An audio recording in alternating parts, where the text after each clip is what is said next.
तो सबसे पहले आप अपना प्ले स्टोर ओपन करेंगे।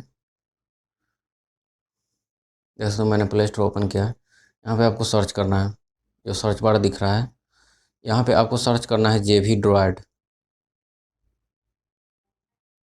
देख सकते हैं मैंने सर्च किया है और सबसे ऊपर में जो रिजल्ट दिखा रहा है जेवी ड्रॉयड आईडी फॉर जावा, इसी पे आपको क्लिक करना है।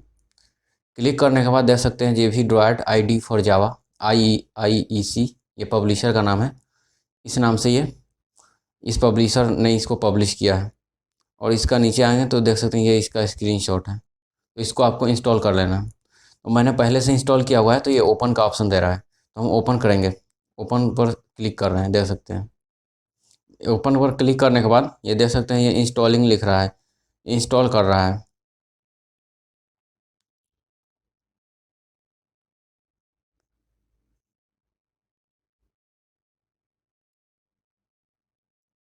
ये देख सकते हैं इंस्टॉल कर चुका है। तो यहाँ आपको एक एडिटर मिलता है, इस एडिटर में आप अपना कोड लिख के रन करा सकते हैं।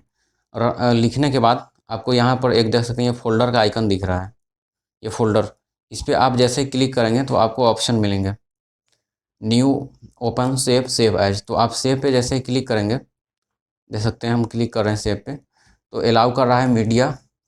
मीडिया अलाउ करने के लिए आपको तो अलाउ पर क्लिक करेंगे। इस तो मैंने अलाउ पर क्लिक कर दिया है। इस पर अलाउ पर क्लिक करने के बाद आपको लोकेशन सेलेक्ट करना है। जैसे इंटरनल स्टोरेज दिया हुआ है, होम दिया हुआ है, तो हम इंटरनल स्टोरेज में जाएंगे। उसके बाद आप कोई भी एक फ़ोल्डर सेलेक्ट करेंगे। जैसे हम यहाँ पे DCIM सेलेक्ट कर रहे हैं।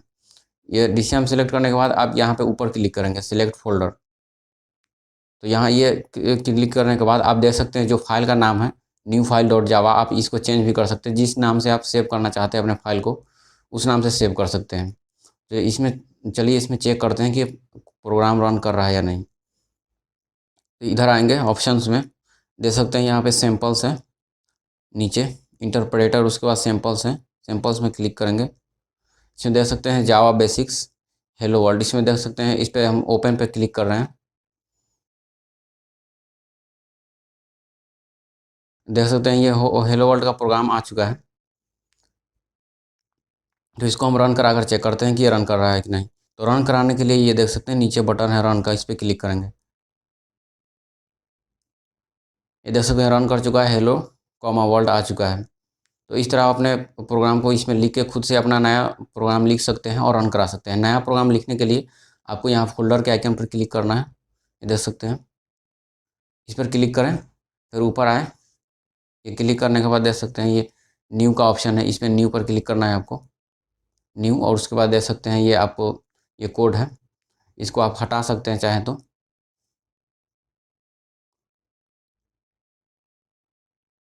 और अपना खुद का नया कोड लिख सकते हैं। लिखने के बाद यहाँ पे आप यहाँ से रन करा सकते हैं। ये जो बटन है, इस बटन पर क्लिक करेंगे तो इससे रन होगा। और यहाँ पे इधर ऑप्शन में आके सेव या सेव है जो भी है, इससे आप सेव कर सकते हैं।